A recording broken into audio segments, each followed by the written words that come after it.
My people, they can't just wait it happen for the North right now, eh? It's something everyone needs to hear carefully. Please, as you're watching, like this video right now, it really helps us reach more people. And if you're new here, subscribe so you don't miss stories like this one. So here's what's going on. Recently, a lot of noise has been flying around social media with headlines saying Sultan of Sokoto and Sheikh Gumi collapse in action as Boko Haram clash with bandits divides the North. Now, that headline alone can shake anybody. It sounds like something big just happened, right? But let's slow down and understand what's really happening behind the scenes, because this gist goes deep. You see, in northern Nigeria today, the issue of insecurity has become one of the most serious problems. For years, Boko Haram has been disturbing the northeast, while bandits have been troubling the northwest. But now, something new is happening. Both groups are beginning to overlap. Some of the bandits are now adopting the same ways and thinking of Boko Haram. And that's where this matter gets serious. The Sultan of Sokoto, one of the most respected traditional leaders in the north, recently spoke up and said something that shocked a lot of people. He said that Boko Haram has transformed into bandits and kidnappers. In other words, these groups we used to think are different are now behaving like one family of terror.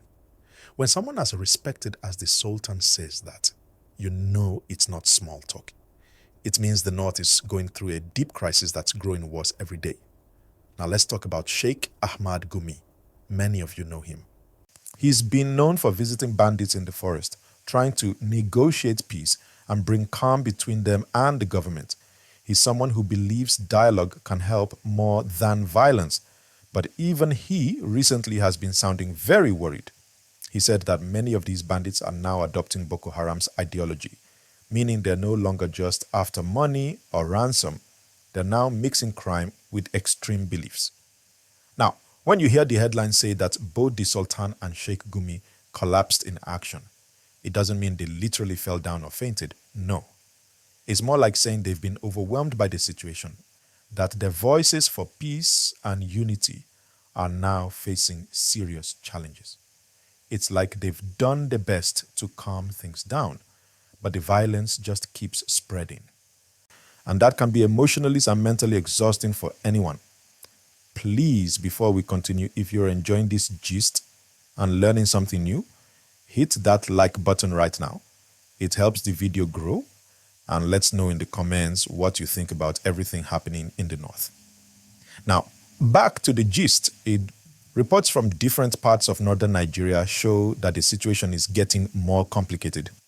Some areas in Sokoto, Zamfara, and Katsina have seen attacks where the people don't even know whether the attackers are bandits or Boko Haram, because their tactics and appearance are now almost the same.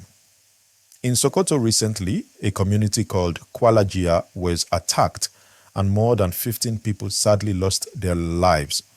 The group responsible calls themselves La Courwa, and security sources say they've become more radical following extremist patterns.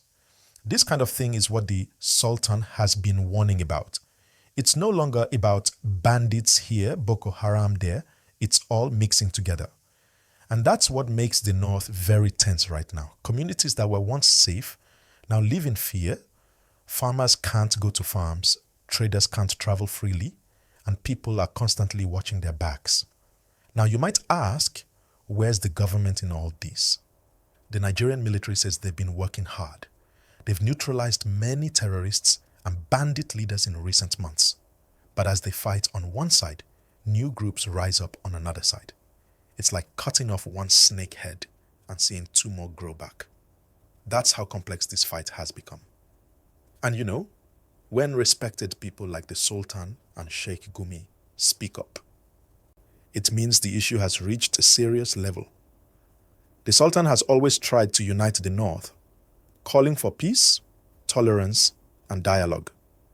Sheikh Gumi too has faced criticism for even talking to bandits, but his reason is always to find peace through conversation.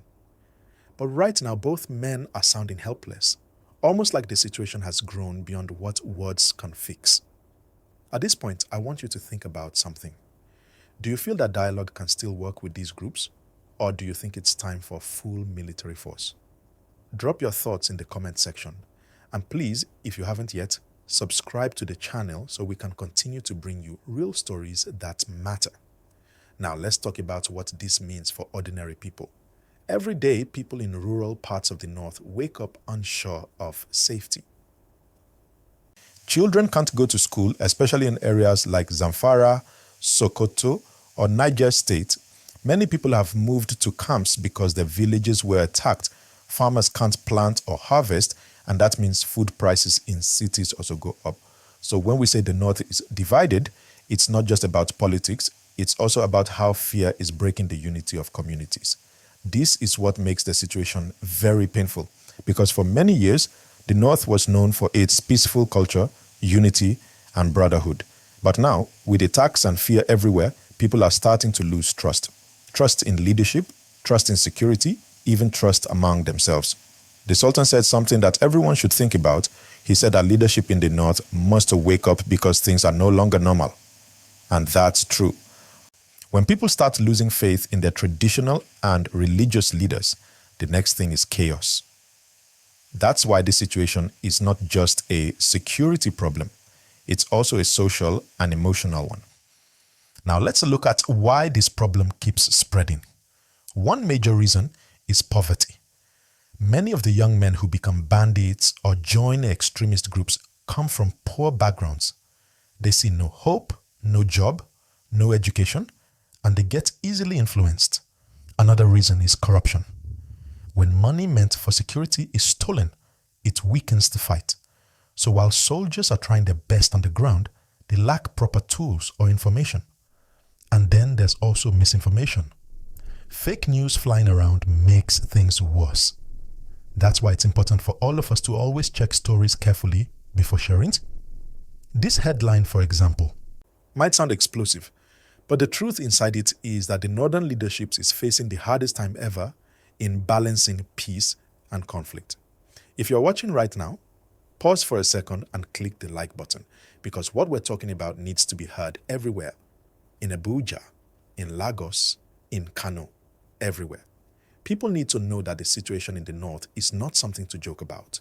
Now, let's talk about how this crisis divides the north. See, some people believe dialogue is still the best option. They support Sheikh Gumi's method of talking with bandits, offering them a way to surrender and reintegrate.